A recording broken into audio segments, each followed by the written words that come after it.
Muy bien, y para quienes disfrutan de un bonito fin de semana en la playa, nosotros hoy estamos acá cerquita si nos quieren venir a saludar. Estamos en Poneloya y siempre trayendo información en salud para todos nuestros televidentes. Y por supuesto que lo hacemos de voz de nuestros expertos, en este caso nuestro invitado especial, el doctor Carlos Francisco Vargas. Él es diabetólogo y hoy viene a hablarnos justamente de ello, de la diabetes. Pero antes le damos la bienvenida a este hermoso lugar, doctor. Bienvenido. Muchas gracias, gracias por la invitación, siempre a la orden. Pues disfrutando de León, disfrutando de Poneloya, disfrutando del mar, que es parte también del esparcimiento y de pues gozar de un estilo de vida saludable, ¿no, doctor? Así es la base de la prevención sobre las complicaciones de las enfermedades. Y eso vamos a hablar hoy justamente de prevención, de estilo de vida saludable. Vamos a contarle qué es la diabetes, qué la origina, los hábitos saludables que usted tiene que adoptar para evitar que lleguen a su vida. Y pues vamos a dar inicio entonces ya con el doctor Vargas. Doctor, hablemos justamente de eso, la diabetes. ¿Cuáles son las complicaciones mayores sobre un paciente diabético? Bueno, antes de comenzar a hablar de complicaciones, habría que hablar un poco qué es la diabetes como tal. Doctor. Bueno, la diabetes es un trastorno endocrino crónico, el cual se caracteriza por un aumento en las concentraciones de glucosa, azúcar, como le dice la gente, en el torrente sanguíneo. Esa acumulación de azúcar, como le dice la gente, en el torrente sanguíneo, puede provocar daño a nivel microvascular y a nivel macrovascular y generar las futuras complicaciones en ella. Esa es la raíz de la diabetes y me encanta que lo haya mencionado porque efectivamente en países latinoamericanos nosotros le decimos a la diabetes azúcar. Pero eso ha generado un mito también, un mito bastante complejo porque la gente cree que azúcar es solo ese grano fino que encontramos en la mesa o en la cocina y que sirve para endulzar el refresco, el café, entre otras bebidas. Pero no es solamente el azúcar, doctor, son los carbohidratos también. Sí, son la intolerancia a los hidratos de carbono lo que origina las concentraciones de glucosa en el torrente sanguíneo. En ellas pueden estar las bebidas azucaradas, todos los jugos enlatados, altas concentraciones de arroz, papas, comidas diarias que nosotros solemos alimentarnos. En nuestra cultura, como en el Nicaragua, hasta hay una canción que dice somos hijos del maíz. Exactamente. Casi la mayoría de nuestra dieta está basada en subproductos que se pueden elaborar del maíz, el cual es un carbohidrato. Claro, y la recomendación en este caso no es que lo eviten, es que lo ingieran en las cantidades correctas. Usted, mi amigo televidente, yo creo que ya lo ha escuchado en programas anteriores. Nosotros no le decimos no deje de comerse su nacatamal, no deje de comer su gallo pinto, cómaselo, pero en las cantidades correctas. Y otra cuestión en la que yo le quiero pedir, doctor, que hagamos énfasis, es que la dieta es individualizada. Por lo regular, el hogar Nica prepara la cena o el desayuno o el almuerzo, el tiempo de comida que sea, y es un platillo para toda la familia. Así es. No es que hagamos un plato para el papá, un plato para la mamá, un plato para el niño, etc. Y lo que sucede es que no solamente es el mismo platillo, que puede ser gallo pinto, que puede ser el huevito, el maduro, la tajada, un buen vigorón. El problema es que le estamos dando la misma calidad, la misma cantidad, mejor dicho, que le damos a un adulto que la que le estamos dando a un infante. No deberían ser las mismas cantidades, doctor. No, de hecho, se debería ir formando a los niños desde pequeños en base al método del plato saludable. Ajá. El método del plato saludable consiste en que el 50% de nuestro plato alimenticio tendría que ser rico en ensaladas, en frutas y vegetales. El otro 50% se divide en 25% de carbohidratos y el otro 25% en proteínas. De esa manera, pues, tenemos una mejor nutrición de nuestro organismo. Claro, y vamos a tener gente más saludable. Doctor, ¿qué pasa en el organismo de un paciente para que desarrolle diabetes? Bueno, en el organismo de la persona, en las primeras etapas, él no siente ningún tipo de manifestaciones clínicas ni síntomas. De hecho, hasta cuando las concentraciones de azúcar alcanzan 180 miligramos sobre decilitro a más, él empieza a producir síntomas relacionados a las 4P de la diabetes. Las 4P son la polidipsia, que es mucha sed, la polifagia, que es mucha hambre, la pérdida de peso, que eso lo va notando conforme va avanzando la enfermedad, y la poliuria, que es uno de los síntomas donde las personas más llegan al médico. estoy yendo muchas veces en la noche a orinar. ¿Ya? Y entonces, esos son por las concentraciones masivas que se dan a nivel de la glucosa en el torrente sanguíneo, y nuestro riñón está obligado a depurarla. Yo le voy a traducir a los televidentes las 4P, pues polidipsia, polifagia, poliuria y peso. ¿Qué pasa? ¿Le da demasiada sed? ¿Le dan demasiadas ganas de ir al baño? ¿Demasiada hambre, mucho apetito? ¿Y ganancia o pérdida de peso según cómo se manifiesta el organismo? Y esas deberían de ser las señales en las que usted debería concentrarse, poner atención y consultar a su médico. Nosotros siempre hacemos un llamado para que consulten al médico. En este caso, pues invitamos a que lo visiten a usted en su clínica, doctor Vargas, y los pacientes puedan llegar para empezar a prestar atención. Doctor, hablemos ya de un paciente diabético. ¿Se ve solo comprometido por la diabetes, por los niveles de glucosa alta, o compromete otros órganos? No. De hecho, la diabetes es una enfermedad que afecta a múltiples órganos. De hecho, antes de ser diabético, una persona es obesa. El obeso también tiene un exceso de tejido adiposo. El obeso también es hipertenso. Entonces, de esa manera podemos ver que puede arrastrar complicaciones en otros órganos, como el corazón, en nuestro cerebro, riñones principalmente, extremidades. Y incluso por eso hay gente que cuando se le diagnostica la diabetes, ellos ya tienen cierto daño a nivel microvascular, porque no es cómo le amanezca a la persona el azúcar en ayuna, sino que, digamos, cómo es la variación de la glicemia durante las 24 horas de las personas. Esas elevaciones bruscas van dañando a nivel microvascular. En el de las más comunes, la neuropatía diabética. Doctor, hablemos sobre la prediabetes, la diabetes y el síndrome metabólico. ¿Qué relación hay entre una y la otra y cuáles son las diferencias? Bueno, en la parte del síndrome metabólico, que es lo que inicia, la persona se caracteriza por obesidad. Esa obesidad se puede medir a través de la circunferencia de cintura, mayor de 80 en mujeres, mayor de 90 centímetros en varones. Con eso ya decimos que esa persona es obesa. Es una persona que es hipertensa o toma tratamiento. Y la persona ha experimentado alteraciones en sus niveles de colesterol y triglicéridos. Entonces, de esa manera decimos, esta persona tiene síndrome metabólico. Además de otras manifestaciones clínicas como acatosis nigricans, cordón acromático, o ciertos fibromas blandos que van apareciendo en áreas de pliegue del cuerpo. Ese sería como el síndrome metabólico. Una prediabetes no precisamente podría ser una persona prediabética y antes síndrome metabólico. Hay personas que mantienen niveles de glicemia arriba de 100, pero por debajo de 126. Ese es el margen que uno puede decir, esta persona es prediabética. Y el diabético, independientemente que tenga síntomas o no tenga síntomas, niveles de 126 miligramos sobre ese litro de glicemia en adelante es considerada una persona diabética. Sin embargo, existen otros parámetros con los cuales podemos diagnosticar una diabetes. Podemos medirlo con una prueba de tolerancia oral a la glucosa, que es el gold estándar.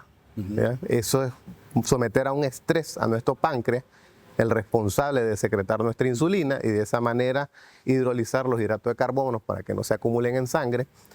Y a través de la prueba de tolerancia de la glucosa se mide la glucosa en ayunas, se mide a la hora, se mide a las 2 horas y en algunas ocasiones hasta las 3 horas después. Dependiendo cómo se va comportando el descenso de nuestra glicemia, nosotros podemos clasificar a esta persona es diabética. Y en eso que nos está explicando usted radica la importancia de por qué consultar al médico de inmediato. Muchas veces vamos incluso a una farmacia, que no está mal hacernos una prueba rápida de glicemia y no necesariamente tenemos un diagnóstico asertivo.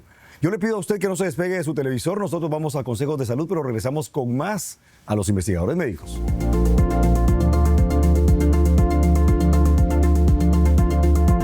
Lo más importante es su salud. Por eso, ante cualquier cambio, síntoma, dolor o manifestación, recuerde consultar a su médico. El tratamiento adecuado puede salvar su vida.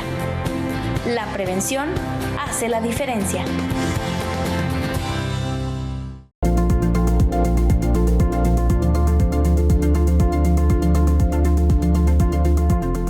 Estamos de vuelta en Los Investigadores Médicos. Estamos en el Rancho El Tamarindo, acá en Poneloya, León, por supuesto, disfrutando de la playa, llevándoles a ustedes también contenido de mucho valor médico. Hoy con el doctor Carlos Francisco Vargas, en donde tenemos la oportunidad de hablar sobre diabetes, sus complicaciones, pero principalmente sobre su tratamiento. Doctor, usted antes del corte tenía información muy valiosa que compartirnos.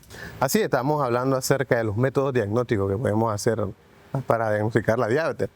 Ya habíamos hablado de la prueba de tolerancia a la glucosa, a la modela glicemia en ayuno, ¿sí? Y hay otros parámetros como son la hemoglobina glucosilada. La hemoglobina glucosilada es un examen el cual lo ocupamos para medir las concentraciones de glicemia los últimos 3 meses en el organismo de la persona.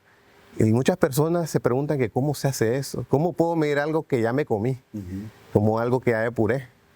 Eso se basa en que nuestros eritrocitos tienen una vida promedia de 3 meses. Ellos pueden vivir de 2 a 4 meses. Si nosotros medimos la concentración de glucosa que se pega a la proteína hemoglobina, eso se pega de manera irreversible. Entonces, de esa manera sacamos un porcentaje de qué tan alta puede andar nuestra glicemia en el organismo. Y así clasificar a la persona en qué estado de riesgo se encuentra o tratar de deducir cómo ha sido manejado su enfermedad. Fantástico, doctor. Bastante interesante y es para que usted le preste atención. Nosotros lo decimos en cada bloque, consulte a su médico. Lo que me trae también a recomendarle que nos siga en nuestras redes sociales. Nos encuentra como @Farmalat en todas las redes sociales. Y que si este programa le ha gustado y lo quiere volver a ver, u otro programa que se haya perdido a través de Canal 11, lo puede ver en nuestro canal de YouTube. Nos encuentra como Los Investigadores Médicos Nicaragua y ahí va a encontrar este y todos nuestros videos más. Doctor, ahora hablemos de casuística. Hablemos de los casos de éxito que usted ha visto en clínica, de los casos que han sido interesantes y que a través de un buen tratamiento ha logrado sacar adelante. Ok, bueno, hay varios. De hecho, nosotros si podemos diagnosticar la diabetes de manera temprana, se puede hablar de remisión de la enfermedad. Remisión significa que ese paciente ha pasado un determinado periodo de tiempo con niveles de glicemia normal, a una persona normal, como si nunca le dio diabetes. Bueno, tenemos el caso, digamos, vamos a una paciente femenina, 58 años, es obesa, presenta las manifestaciones clínicas de resistencia a la insulina o síndrome metabólico, como habíamos hablado anteriormente. Tenía una hemoglobina glucosilada de alrededor de 10%. ¿No? El objetivo en un diabético es menor de 7, si se puede. Esa persona se empezó a tratar con insulina una vez al día. Se le brindó el tratamiento nutricional, que es base también, aprender a comer para controlar la enfermedad. Y se le brindó ciertos tratamientos complementarios. Entre ellos, pues, usamos el Diabesol. Esa persona, además de estratificar su riesgo y controlar sus otras enfermedades, esa persona fue avanzando paulatinamente hasta el punto, en unos 9 meses en promedio, de revertir esos niveles de hemoglobina glucosilada, incluso hasta menor de 7. ¿Ya? Eso es un gran avance porque una persona que tiene una hemoglobina glucosilada menor de 7 tiene menos riesgo cardiovascular, menos riesgo de seguir deteriorando sus fibras nerviosas y tiene menos riesgo de infarto no fatal o fatal, o así como accidente cerebrovascular. Esa paciente actualmente pues se le retiró su insulina. La paciente, menos mal, pues no tenía datos de amputación, ¿no? No tenía datos de retinopatía, porque se logró controlar a tiempo. Aparentemente eran sus glucosas postprandiales las que mantenían ese nivel de hemoglobina glucosilada alto. Y a través del tratamiento fue apegándose al tratamiento, apegándose a la dieta y controlar su enfermedad. ¿Cuál es el tratamiento que usó con Diabesol y la paciente? Bueno, en la paciente usamos pues la insulina de acuerdo al peso de la paciente. Se calculó a 0.2 kilogramos día. Y esa paciente se le brindó 2 tabletas de Diabesol después del desayuno y 2 después de la cena. ¿Ya? Así como otros tratamientos, pues, si tenía alguna infección de vía urinaria, ¿ya? Si tenía dislipidemia, entonces también se le brindaba su hipolipemiante. y su antihipertensivo y se controló de manera muy satisfactoria y muy rápido, pues. Eso es lo bueno, que encuentra usted resultados bastante rápido. Doctor, ¿qué pasa con una o un paciente que no se trata su diabetes, no se trata sus niveles glicémicos como debe ser? ¿A dónde puede llegar? Bueno, mire, el paciente diabético, el 50% de los diabéticos mueren por causa cardiovascular, mueren de infarto. O sea, lleva a la muerte. Sí, lleva a la muerte. Otro es que el paciente diabético, como va desarrollando la neuropatía diabética, ese paciente puede presentar amputaciones a futuro. Como perdieron la sensibilidad en sus miembros, ellos pueden sufrir lesiones traumáticas de diferentes tipos y ellos no se dan cuenta.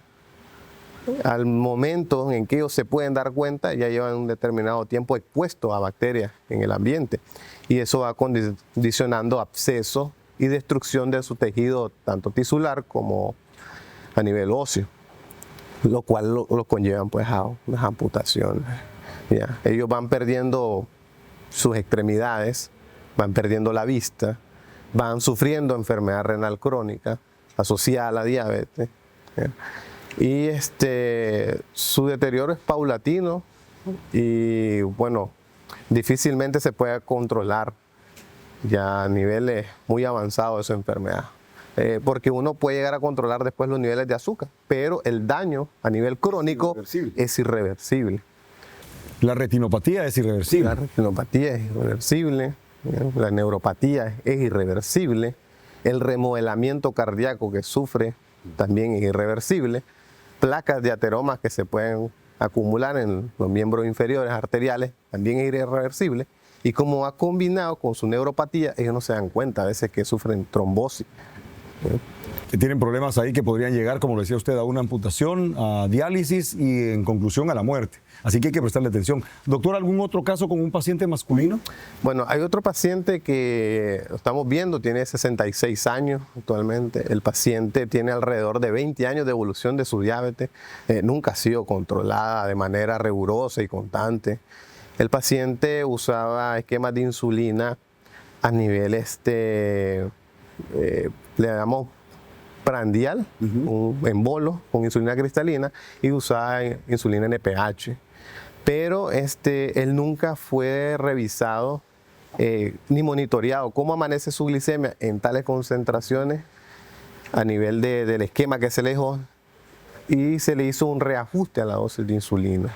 También ese paciente acudió a mí porque él tenía una úlcera por presión. Las úlceras por presión se dan por la neuropatía. La neuropatía hace que haya perdido su sensibilidad y haya causado una erosión en la planta de su pie. Al estar expuesto durante mucho tiempo en esa úlcera, a ese trauma constante, creó un absceso por dentro de su úlcera y lo condicionó a una amputación, en hallux le llamamos. Ese paciente, posterior a su amputación, pues se le brindó Lintox en él para que el estado de estrés oxidativo y proinflamatorio, ya sea por la diabetes y la causa operatoria, pues vaya mejorando su granulación y por tanto la limpieza de su herida. Y actualmente pues está un tejido granulado, su diabetes está más controlada. El paciente también se le ha brindado otro tipo de tratamiento para controlar sus otras condiciones, niveles glicémicos. Vamos a hablar del tratamiento con Lintox también, que es otro aliado perfecto en el tratamiento de la diabetes, complementario a lo que el paciente necesita, por supuestamente, y bajo el criterio médico. Pero eso será al volver de este mensaje de salud acá en Los Investigadores Médicos.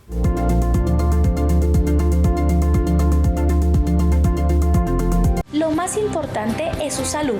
Por eso, ante cualquier cambio, síntoma, dolor o manifestación, recuerde consultar a su médico. El tratamiento adecuado puede salvar su vida.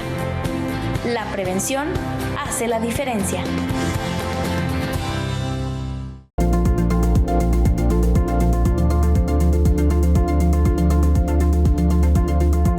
Continuamos Vamos con más de los investigadores médicos hoy disfrutando de la playa. Yo lo invito a usted también a que tome un tiempo para disfrutar en familia justamente de esto, de la playa, de ir al mar, de la naturaleza, etcétera. También es parte de los estilos de vida saludable. Hablando hoy sobre la diabetes, y en este bloque ya se incorpora con nosotros la doctora Gabriela Miranda, médico de las clínicas del CIM, doctora en medicina ortomolecular. Doctora, bienvenida a su programa. Pues muy bien, muchas gracias. Encantada de estar compartiendo con todos ustedes estos temas tan interesantes sobre la diabetes y sus complicaciones y cómo las biomoléculas de Limtox y Diabesol pueden mejorar la calidad de vida de un paciente diabético.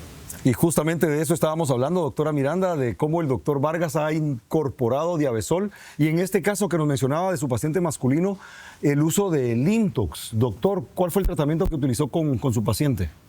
Bueno, el paciente, al tener la úlcera, pues se le brindó para granulación terapia con plasma rico en plaquetas. También se le brindó los sobres de Limtox 2 veces al día. Se le controló su glicemia, fundamental pues, en el proceso de reparación tisular. Y también el paciente se le brindó las curaciones con debridamiento en su debido momento. Fantástico. Doctor, ¿y por qué utilizar Limtox? ¿Por qué utilizar Diabesol? Bueno, en el caso del Limtox, la diabetes, en parte de su fisiopatología, está sometida a una alta concentración de estrés oxidativo. El Limtox nos puede ayudar a mejorar las especies reactivas de oxígeno, a eliminarse. También el Limtox nos puede ayudar a disminuir las citocinas proinflamatorias, como la interleucina 6, factor de necrosis tumoral alfa. Nos puede ayudar a proporcionar una mayor proliferación de proteoglicanos y otras moléculas como la vitamina C, que nos ayudan a la síntesis de colágeno. Y eso en conjunto nos va ayudando a una mejor, no solo reparación de la úlcera, sino también controlando el estado metabólico del paciente. Muy bien, nos vamos a apoyar en la doctora Gabriela Miranda, justamente con su expertise tanto allá en Guatemala como con el uso de las biomoléculas, siendo usted doctora en medicina ortomolecular o biomolecular, a que nos explique, primero con Diabesol, ¿cómo es que Diabesol logra tener un efecto tan positivo en la recuperación de un paciente diabético? Bueno, con Diabesol hablemos de la delfinidina, que es un polifenol y que es parte importante de este conjugado biomolecular. Tenemos que la delfinidina inhibe la absorción de azúcar a nivel intestinal. Hace un bloqueo de los receptores o transportadores, que son moléculas encargadas de trasladar el azúcar de nuestros alimentos hacia la sangre. Bueno, entonces la delfinidina retrasa ese proceso. Por lo tanto, pues los niveles de azúcar en sangre no suben tan rápido y eso nos permite controlar este proceso. Además que Diabesol, pues con la delfinidina siempre va a trabajar mucho lo que es la resistencia a la insulina. ¿Por qué? Porque favorece que las células de nuestro cuerpo utilicen la insulina, con lo cual pues mejoramos este proceso metabólico del azúcar en nuestro cuerpo. Así que ya en únicamente una molécula que es la delfinidina, tenemos dos procesos importantes para disminuir los niveles de azúcar en sangre. Pero además de eso, recordemos que la delfinidina es un polifenol y los polifenoles son antioxidantes. Como bien lo decía el doctor Vargas hace un momento, la diabetes es una enfermedad que tiene altos niveles de estrés oxidativo y la delfinidina disminuye esos procesos de estrés oxidativo y también disminuye la inflamación crónica de bajo grado, que son procesos importantes que presenta un paciente diabético. Fantástico, esto con relación a la diabetes, pero ¿cómo hace concomitancia Limtox y Diabesol? Limtox es un conjugado biomolecular que su ventaja principal es que mejora la cicatrización. Por eso es de que el paciente del doctor Vargas mejoró este proceso de las úlceras que presentaba, porque la cicatrización es fundamental para la reparación de un tejido. Entonces, lo que hace es que mejora la señal de una célula hacia otra, disminuye estrés oxidativo, disminuye inflamación crónica de bajo grado y mejora la producción de otras moléculas. Por ejemplo, como bien lo decía, el ácido ascórbico o vitamina C que se encuentran en Limtox, pues favorece tanto la cicatrización porque nos ayuda a mejorar la producción de colágeno en nuestro cuerpo. Nosotros producimos el colágeno. El colágeno es algo que está en todas las células de nuestro cuerpo, en todas las paredes y mucosas de nuestro organismo. Y si tenemos colágeno de buena calidad, esas paredes son paredes fuertes, paredes que no tan fácil se dañan. Debido a la vitamina C, es esta producción de colágeno de buena calidad. Y eso es increíble. Doctor, con relación a sus pacientes, ¿cómo los ve a ellos en clínica? ¿Cómo se sienten ellos al tener una recuperación mucho más efectiva y más eficaz? Bueno, es cierto que existen guías internacionales en las cuales nosotros nos podemos basar, el Diabetes Care, tenemos los otros programas que promueve la IDF, la Asociación Latinoamericana de la Diabetes, acoplada pues a nuestro nivel sociocultural. Y en ellos también se pueden agregar terapias complementarias, en este caso el Intox, que nos ayudan a evolucionar de manera más rápido y obtener los objetivos deseados de manera, digamos, más saludables para el paciente y tenga una respuesta metabólica y que el paciente se sienta mejor controlado y mejor tratado. Y esa es una de las ventajas, doctora, que no hay que suspender el tratamiento convencional, sino que se puede utilizar de forma coadyuvante. Definitivamente, y las ventajas, otra de las ventajas es que no tiene interferencia con la terapia que ya se encuentra, terapia de base para cada paciente, con los protocolos que sean necesarios establecer en estos pacientes. No va a haber ninguna interferencia y mejora la respuesta de cada una de nuestras células ante las terapias convencionales, pues que ya conocemos o que son parte de nuestros protocolos de tratamiento. Fantástico, doctora. Nos queda tiempo solamente, doctor, para que usted le dé un mensaje a sus televidentes, a sus pacientes y que invite a personas a consultar a su clínica. Si nos puede decir en dónde está usted ubicado también, por favor. Sí, bueno, estoy siempre a la orden. Yo soy originario del Sauce León. Trabajo en la clínica Gisan, cual se encuentra en la alcaldía Media Cuadra Abajo del municipio del Sauce. Y de esa manera podemos brindarle una atención integral, ya que contamos con laboratorio, farmacia y personal clasificado para atender sus condiciones que lo ameriten en el caso de su diabetes. Doctora Miranda, la invitación para que consulten a su médico sin ninguna excusa. Tenemos segundos nada más, pero por favor. Por supuesto, el chequeo médico siempre es muy importante. Recordemos que la mayoría de personas tenemos por lo menos un factor de riesgo para desarrollar diabetes, ya sea un factor genético, sedentarismo, obesidad. Estos son factores que pueden llevarnos a el desarrollo de una diabetes, así que consultar por lo menos 2 veces al año siempre es parte de la prevención en salud. Gracias, doctora Miranda, gracias, doctor Vargas, gracias a usted, amigo televidente, amiga televidente, que cada fin de semana sintoniza su programa Los Investigadores Médicos para gozar de buena salud. Nos vemos el próximo sábado.